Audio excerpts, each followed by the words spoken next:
nag-alala siya sila dito, kahit nag-alala. Sabay sa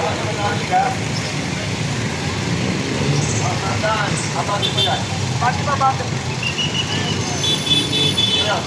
Ayun pa nga kababayan natin.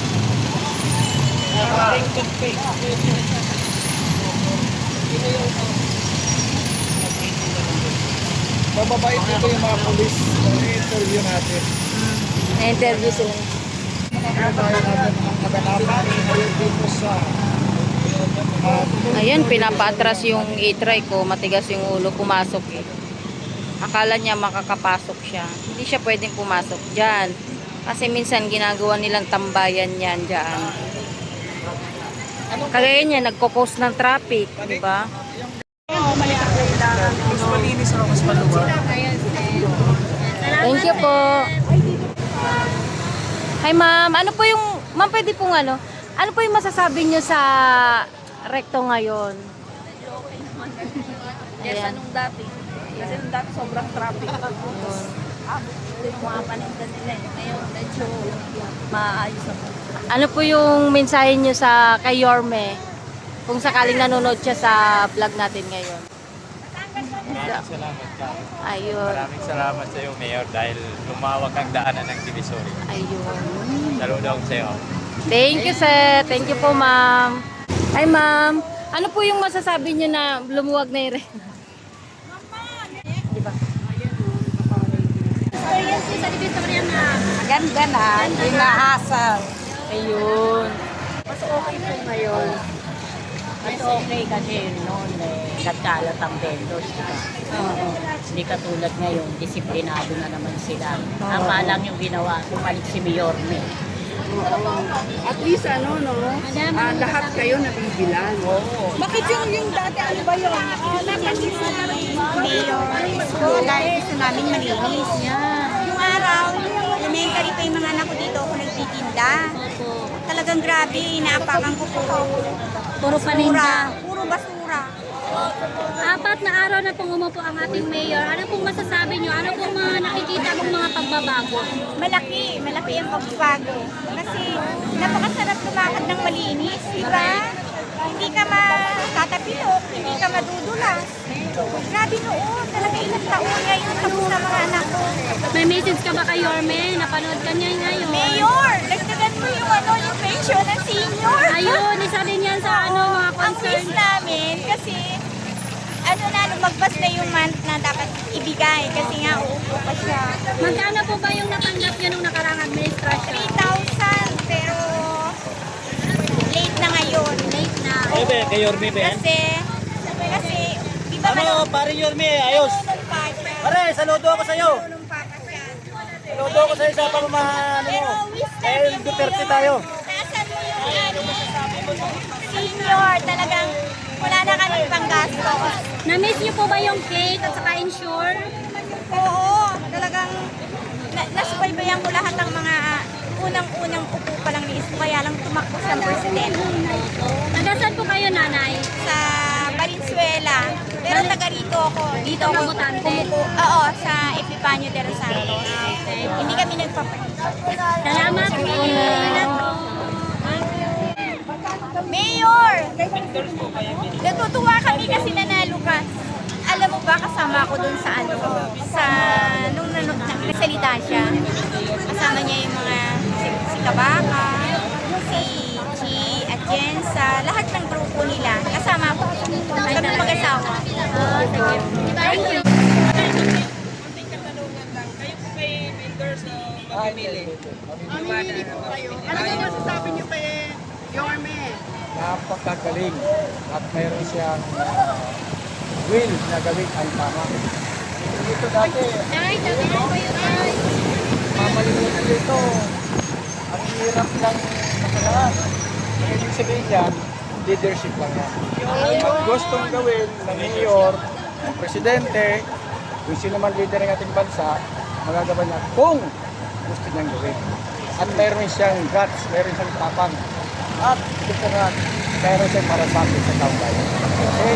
Sana po mga kaibigan, mga kababayan, lahat sana ng ating leader ng ating bansa ay ganyan ang gawin gaya ni Yorme. Saludo kayo sa Yorme, salamat sa iyo. Sana patuloy kang gumawa. Tay, Ng Tay, gumawa. tanungin lang po kita. Oo. Sa ngayon, sino ang tapat na totoo? Ano totoo? Oo. Sino ang tapat na totoo? Yung totoong totoo. Yung totoo. Alam mo, hindi masasabi natin kung sino, bakit. Hindi naman natin personal na kilala eh. Unless, na personal natin silang kilala. Pero, makikita mo yan sa gawa. Kung sino ang totoo. Okay? Hindi yung puro bibig, puro salita, puro wala naman sa gawa. Wala sa gawa. Although, alam natin may masagasaan dyan. Ganun tayo mahirap din mga kababayan. Hopefully, may paraan si Mayor na tulungan sila. Paano naman nawala dyan yung mga bundor? Kasi kabilang banda yan ha, hindi tayo one-sided.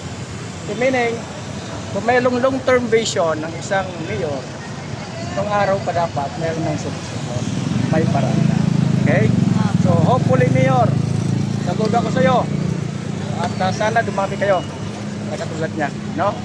Kasi isa lang talaga, although actually 2 years na ako dito. Last mga nakarang buwan, dumanan ako dyan.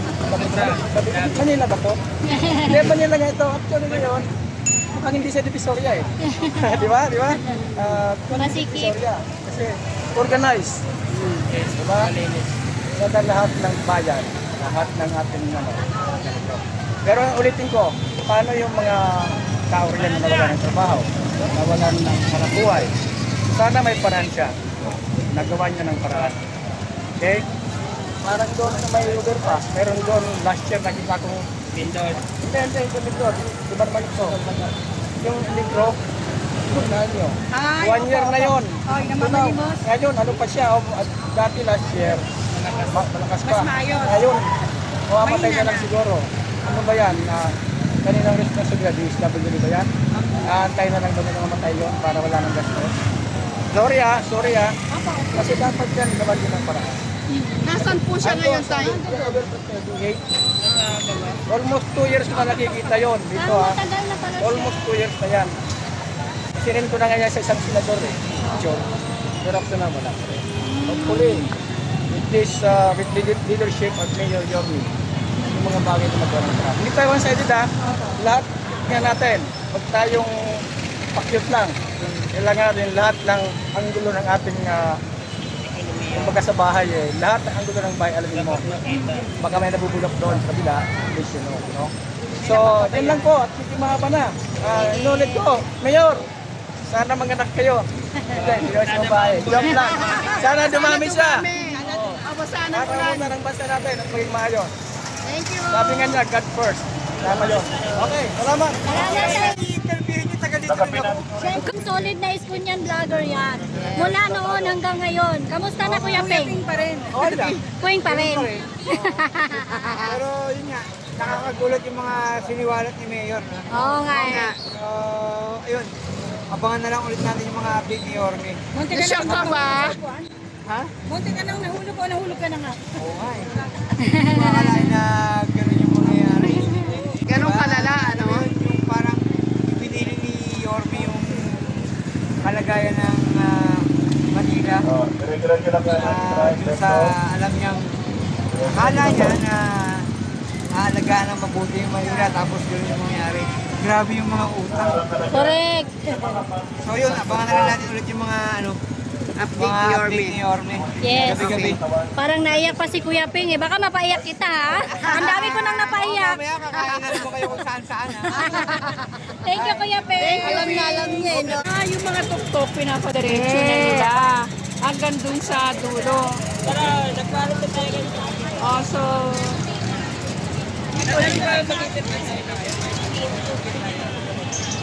Yan tayo maganda mag-vlog.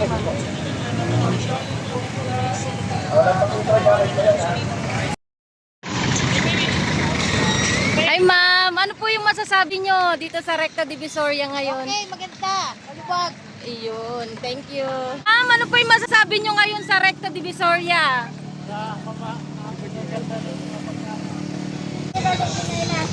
Ay ma'am, ano po yung masasabi nyo sa Recto ngayon? Ayan. Ayan. Ay ma'am, ano po yung masasabi nyo ngayon sa Recta Divisoria? Approve. Ma'am, ano po yung masasabi nyo ngayon dito sa Recto Divisoria? Okay na. Ayan, wala na po ba kayo nakikitang basura ngayon? Yung kalsada pang maluwag na, hindi ka kaya dati na Sobrang, kahit ito ang hirap. pwede po nga makihingi ng konting mensahe para sa ating Yorme. Mapapanood niyo po ito. Nako, mabuti bumalik ka na, Yormi.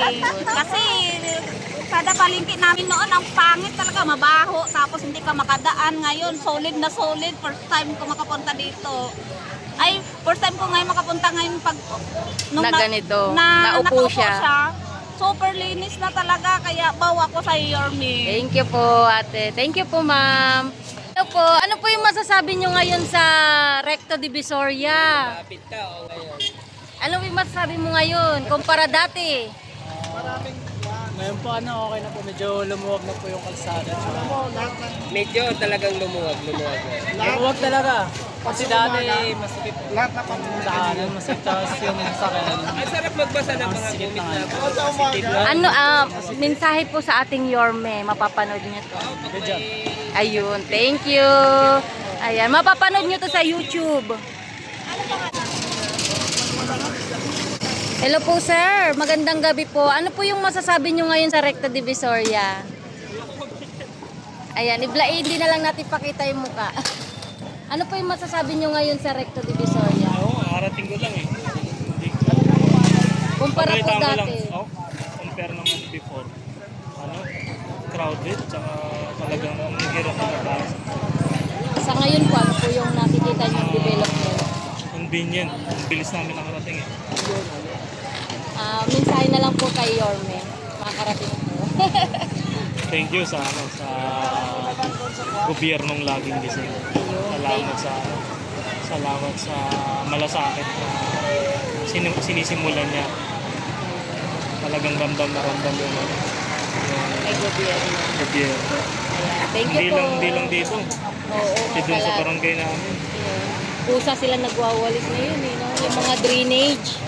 Naglinis sila kanina umaga.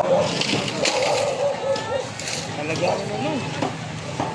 Pinashout yung mga libag-libag na. Thank you po. Thank you. Ang cute ah.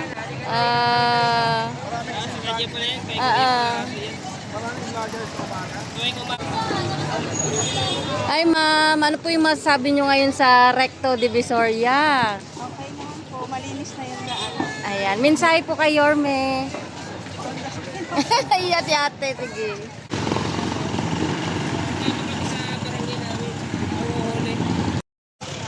Okay naman, malinis. Maganda nga ang ganun. Maganda. Maluwag ang daan. Na hindi ka na ba nahihirapan na may hinay? Hindi na. Gaya noon, hirap na hirap ka. Pag nakabangga ka, papagalitan. Regular po talaga kayong mamimili dito sa Divisoria. Nagtitinda po ba kayo o mamimili lang? Nagtitinda sa Abad Santos. Ano po yung ulam? Ganyan o sa palengke? Ulam sa gulay. Nay, anong masasabi mo sa ating mayor sa kanyang pagbabalik? Okay naman, maganda nga eh. Maganda Maluwag. O shoutout po naman si Mayor, Nay. Ay, kamusta? Naiiyak na. Natutuwa. Thank you, Nay. Naiiyak.